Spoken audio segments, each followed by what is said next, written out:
بسم اللہ الرحمن الرحیم۔ السلام علیکم ورحمۃ اللہ وبرکاتہ۔ ناظرین، تکمت استقبال مقرر ٹی وی ریجنل ایپیسوڈ فن خطابت کے قسط نمبر 3 میں اس سے پہلے 2 ویڈیوز آ چکی ہیں، اگر آپ نے نہیں دیکھی تو ان 2 ویڈیوز کو بھی دیکھ لیجیے گا۔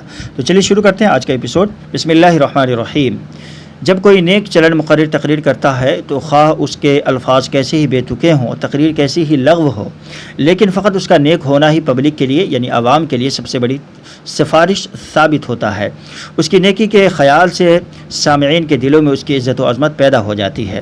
ناظرین، تو اس سے کیا معلوم ہوا؟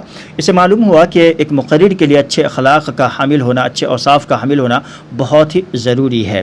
خواہ اس بندے کی تقریر میں جان نہ ہو، لیکن لوگ اس وجہ سے بھی اس کو سن لیتے ہیں کہ بندہ تقوی والا ہے، طہارت والا ہے، اللہ والا ہے، دین والا ہے، نماز کا، صوم و صلات کا پابند آدمی ہے۔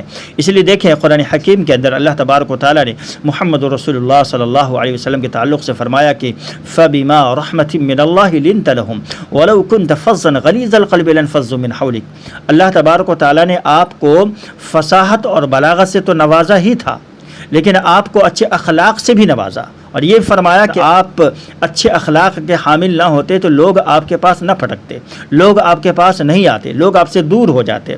وَإِنَّكَ لَعَلَىٰ خُلُقٍ عَظِيمٍ، اس لیے میں نے آپ کو اخلاق کے عظیم ترین مقام پر فائز کیا۔ تو اچھے اخلاق کا ہونا بہت ہی ضروری ہے ایک مقرر اور خطیب کے لیے۔ لوگ ایسے بھی کہ اللہ والا ہے، دین والا ہے، یہ سوچ کر بھی سن لیتے، گرچہ اس کی بات کرنے کا اس کو صحیح طریقہ معلوم نہیں، صحیح سلیقہ معلوم نہیں، وہ انداز نہیں ہے خطابت کا، لیکن لوگ اس لیے سن لیتے ہیں کہ بندہ شریف ہے۔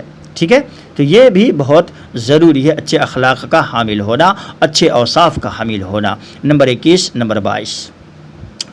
جب تک انسان تعلیم و تربیت اور عمدہ خصائل و فضائل کے تحصیل نہیں کرتا، اس وقت تک صرف ذاتی اوصاف اور قدرتی صلاحیت کی وجہ سے اعلیٰ درجے کا مقرر نہیں بن سکتا۔ تو تعلیم و تربیت بھی بہت ضروری ہے اور اس کا حاصل کرنا بھی بہت ضروری ہے، اور اچھے اخلاق اور اچھے فضائل کا بھی حاصل کرنا بہت ضروری ہے۔ قدرتی طور پر جو اللہ تبارک و تعالیٰ نے آپ کو عطا کی ہیں وہ بہت اور کافی نہیں ہے، وہ ناکافی ہے، اس لیے سیکھنا بھی بہت ضروری ہے۔ Number 22، number 23۔ خوش بیانی اور علم باہمی رشتہ رکھتے ہیں۔ کسی بڑے شخص کا مقولہ ہے کہ فصاحت کو غذا درکار ہے اور یہ غذا علم ہے۔ ناظرین، تو اس سے کیا معلوم ہوا؟ اس سے معلوم ہوا کہ اچھا بیان کرنا اور علم جو ہے یہ آپس میں ان کا جو ہے چولی دامن کا ساتھ ہے، اس میں ان کا جو ہے آپس میں بڑا گہرا رشتہ ہے۔ اچھے بیان کرنے کے لیے، اچھی تقریر کرنے کے لیے ضروری ہے کہ ہم علم سیکھیں، علم حاصل کریں، چونکہ ان دونوں کا کیا ہے؟ آپس میں یہ دونوں چیزیں جو ہے لازم اور ملزوم ہیں، ان دونوں کا آپس میں چولی دامن کا ساتھ ہے۔ آپ اچھا بیان نہیں کر سکتے، اچھی تقریر نہیں کر سکتے اس وقت تک جب تک کہ آپ علم نہیں سیکھتے ہیں۔ اس لیے اچھا بیان کرنے کے لیے، خوش بیانی کے لیے، اچھی تقریر کے لیے، اچھی نصیحت کرنے کے لیے، اچھا بیان کرنے کے لیے ضروری ہے کہ ہم جو ہے اچھی تعلیم بھی حاصل کریں، تبھی جا کر کے ہم ایک اچھے خطیب اور اچھے مقرر بن سکتے ہیں۔ اور کیا ہے کہ کسی بڑے شخص کا مقولہ ہے کہ فصاحت کو غذا درکار ہے اور یہ غذا علم ہے، اس لیے فصاحت کے لیے علم کی غذا ضروری ہے، علم کو حاصل کرنا بہت ضروری، تبھی آپ کی زبان کے اندر، آپ کے بیان کے اندر، آپ کے انداز کے اندر فصاحت آ سکتا ہے، اور یہ فصاحت کہاں سے آئے گی؟ علم سے آئے گی۔ Number 23، number 24۔ جب انسان کے پاس علم ہی نہ ہوگا تو خیالات کہاں سے پیدا ہوں گے، اور معلومات کے بغیر ایک مقرر کا کام نہیں چل سکتا۔ ناظرین، کتنا اچھا نقطہ بیان کیا ہے کہ جب انسان کے پاس علم ہی نہیں ہوگا، آپ کے لوگ کہتے ہیں نا کہ ہم جاتے ہیں مائک پر تو بھول جاتے ہیں، وہ سب ہمارے ذہن سے نکل جاتا ہے، تو ہم کیا بیان کریں، کچھ سمجھ میں نہیں آتا۔ تو بہت ضروری ہے کہ آپ بہت زیادہ مطالعہ کریں، بہت زیادہ علم حاصل کریں، جس ٹاپک پر، جس عنوان پر آپ بیان کرنے جا رہے ہیں اس پر مکمل دسترس آپ کا حاصل ہونا چاہیے، مکمل معلومات حاصل ہونا چاہیے، بہت زیادہ آپ کا مطالعہ ہونا چاہیے، خاص طور پر سیرت کا بہت زیادہ آپ کو مطالعہ اور علم ہونا چاہیے۔ تبھی آپ کے اندر جو وہ خیالات آئیں گے، وہ چیزیں آئیں گی، وہ واقعات آئیں گے، وہ قرآنی آیات آئیں گی، وہ حدیث آئیں گے، وہ سب جو ہے کب آئیں گے؟ جب آپ علم حاصل کریں گے، تبھی جو ہے آپ کے اندر جو خیالات بھی پیدا ہوں گے۔ اگر آپ کچھ مطالعہ ہی نہیں کر کے گئے ہیں، آپ کسی بھی مقرر سے پوچھ لیجئے گا، جو لوگ بیان کرتے ہیں بغیر مطالعہ کے بیان کرتے ہیں تو ان کا وہ بھی بھٹک جاتے ہیں، وہ بھی ادھر ادھر کی باتیں کرنے لگتے ہیں۔